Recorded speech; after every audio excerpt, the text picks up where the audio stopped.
और कल ही मैंने एक फाइल पर साइन की है। प्रधानमंत्री जी ने विशेष आग्रह करके मुझे कहा कि बिल्कुल हिम्मत से करिए, और वो निर्णय ऐसा है कि इसके बाद 15 साल के बाद जो भी गाड़ियां होगी भारत सरकार की या भारत सरकार के उपक्रमों की, उनको सबको अपनी गाड़ियां स्क्रैप करनी पड़ेगी, वो चल नहीं पाएगी रोड पर। मैं आह्वान करता हूं कि मैं खुद 2 प्रोजेक्ट डाल रहा हूं, इसका मतलब रिस्क नहीं है, क्योंकि कोई भी बात आउट ऑफ बॉक्स जब कोई हिम्मत करके डाल के प्रूवन नहीं करता तब तक लोग विश्वास नहीं रखते। और जो हमारा सपना था कि इथेनॉल के पंप होंगे और किसानों ने तैयार किए हुए इथेनॉल पर गाड़ियां चलेगी, वो सपना अब हमारे बहुत नजदीक आ गया है।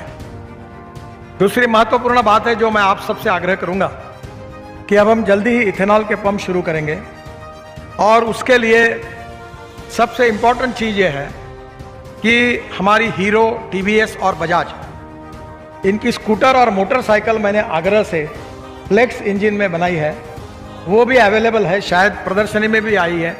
केवल इथेनॉल के पंप डालने हैं, और इथेनॉल के पंप डालने के बाद मेरा विश्वास है कि अब हमें पेट्रोल की ज़रूरत नहीं पड़ेगी।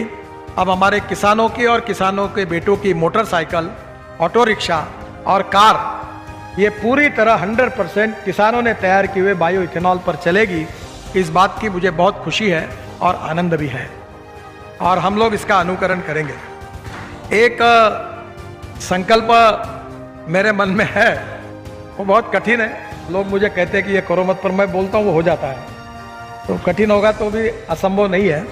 वो विदर्भ से हम लोग पूरी तरह पेट्रोल डीजल को, वैसे तो देश से हद्दपार करने का हमने निर्णय किया है ट्रांसपोर्ट मंत्री होने के नाते, और कल ही मैंने एक फाइल पर साइन की है। प्रधानमंत्री जी ने विशेष आग्रह करके मुझे कहा कि बिल्कुल हिम्मत से करिए, और वो निर्णय ऐसा है कि इसके बाद 15 साल के बाद जो भी गाड़ियां होगी भारत सरकार की या भारत सरकार के उपक्रमों की, उनको सबको अपनी गाड़ियां स्क्रैप करनी पड़ेगी, वो चल नहीं पाएगी रोड पर। और अब मैंने, शिवराज जी, यही भारत सरकार की नीति को सभी राज्य सरकार को भेजा है कि वो भी अपने अंगीकृत कारपोरेशन में और सरकार में 15 साल पूरे किए हुए ट्रक, बसेस, कार, सब वो स्क्रैप करें। और स्क्रैपिंग के यूनिट हर जिले में 2-2, 3-3, 4-4 खोलेंगे, जिससे रोजगार मिलेगा, देश का प्रदूषण कम होगा। और फ्लेक्स इंजन पर चलने वाली गाड़ी खरीदी करिए, या इलेक्ट्रिक पर चलने वाली गाड़ी खरीदी करिए, इलेक्ट्रिक की स्कूटर, इलेक्ट्रिक की ऑटो रिक्शा, ये खरीदी करिए।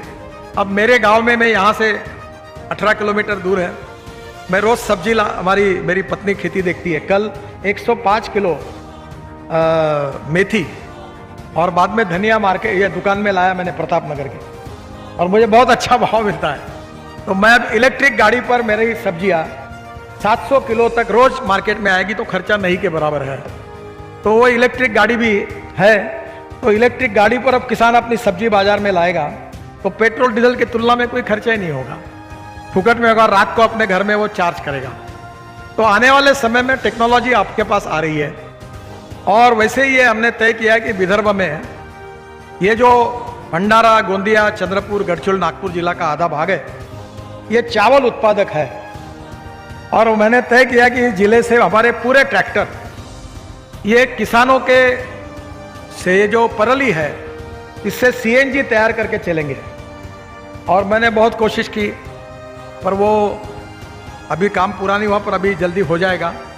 मैं खुद ऐसे अनेक प्रोजेक्ट डालने के लिए लोगों की मदद कर रहा हूँ, जैसे इथेनॉल की।